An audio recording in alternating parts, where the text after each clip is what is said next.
Think about the last time your teenager did something that demanded serious consequences. Chances are you had two goals in this situation. First, to deliver appropriate punishment, and second, to make sure that they learned a lesson from this mistake. But brain science reveals why it's actually almost impossible to do both of these things at the same time.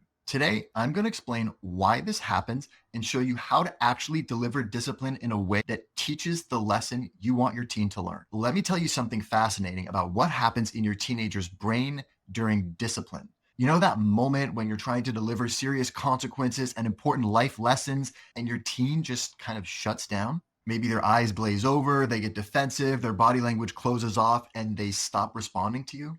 There's actually a biological reason for this. Your teenager's brain can only handle about 60 bits of information at once. That's it. And during an emotional situation, they're already using all of that capacity just to manage the emotions that they're feeling, the physical stress response that's going on for them, the social disappointment of letting you down, maybe feeling guilt and shame over what they did. So when you come along and try to add an important lesson in on top of all that, it doesn't fit. Their brain literally doesn't have any space left. It's not attitude or defiance. It's just that their cognitive system is completely maxed out. Understanding this changes how we want to handle those critical moments with our teenager. So that's the first piece of the puzzle when it comes to discipline. There's only 60 bits of processing power, and the emotions of the situation are using all of them. But there's something even more interesting about what happens in your teen's brain during these discipline moments. Ever notice how your usually bright, articulate teenager can't seem to string a couple of words together when they're in the middle of getting disciplined?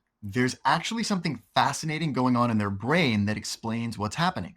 Think about when your phone starts running out of memory. Your processor automatically starts canceling background apps frantically to free up some space. That same thing is going on in your teenager's brain. As soon as serious consequences start to hit, their brain goes into emergency mode. Higher level thinking, offline. Ability to process new information, gone. Logical processing abilities, not right now. That's why even your straight A student might say things like, I don't know what I was thinking.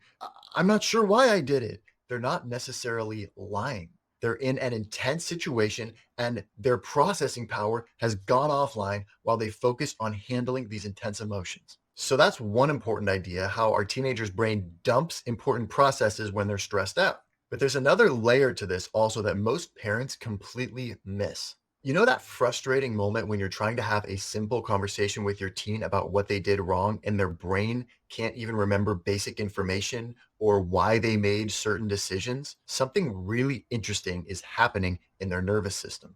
Think about how when an airplane is in emergency mode, they start dropping fuel just so they can stay in the air a little longer. When a teenager faces serious consequences, their brain is so overloaded with shame and social anxiety and stress that it literally starts dropping information just so that it can function. So during these moments, it's not just that your teen is going to have trouble making complex new associations, they might even forget basic information. If this is the case, their brain is actually doing exactly what it evolved to do in times of crisis. Okay, so we've looked at three critical things that happen in the teenage brain during times of discipline: limited processing power, emergency shutdowns, and memory dumping. Now, here's where things get really interesting. Parents tell me all the time that they're so frustrated their teenager doesn't seem to learn anything from consequences. But here's what you have to understand.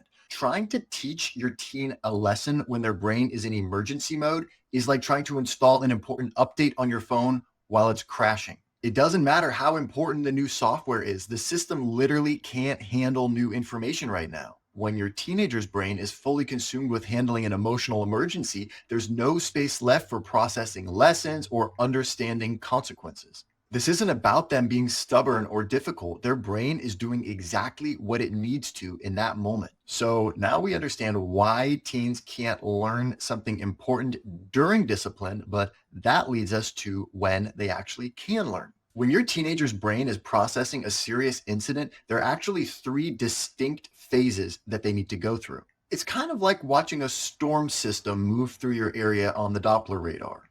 First, there's the crisis phase. Emotions are completely flooding the system. Thinking is offline. Everything is really heightened. Trying to teach them a lesson at this point is like trying to have a quiet conversation during a hurricane. Then comes the recovery phase. Things are starting to settle down. Their thinking processes are coming back online. It's like the clouds are starting to part. Finally, we hit the reflection phase, and this is where real learning becomes possible. This is when things have settled down, they're gaining a little distance, and they can finally start to make connections and learn lessons that they couldn't learn during the earlier phases. So, understanding these three phases is really important for parents as we're trying to discipline a teenager through an intense situation. Let's look at how we can apply all of these ideas in a real situation. In those heated moments after your teen just messed up something important, their brain can only handle the most basic input.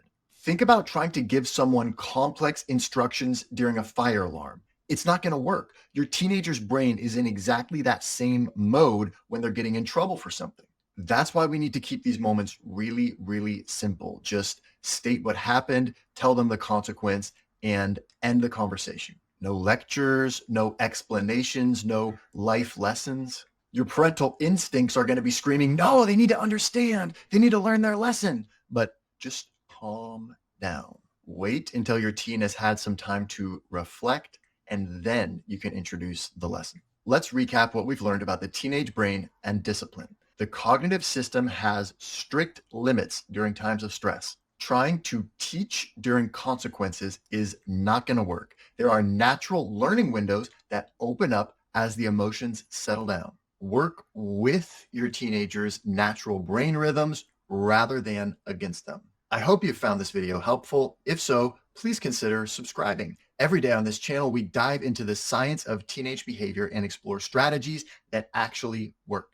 Hit that follow button to understand your teen better, and don't miss new episodes of the Talking to Teens podcast dropping every Sunday.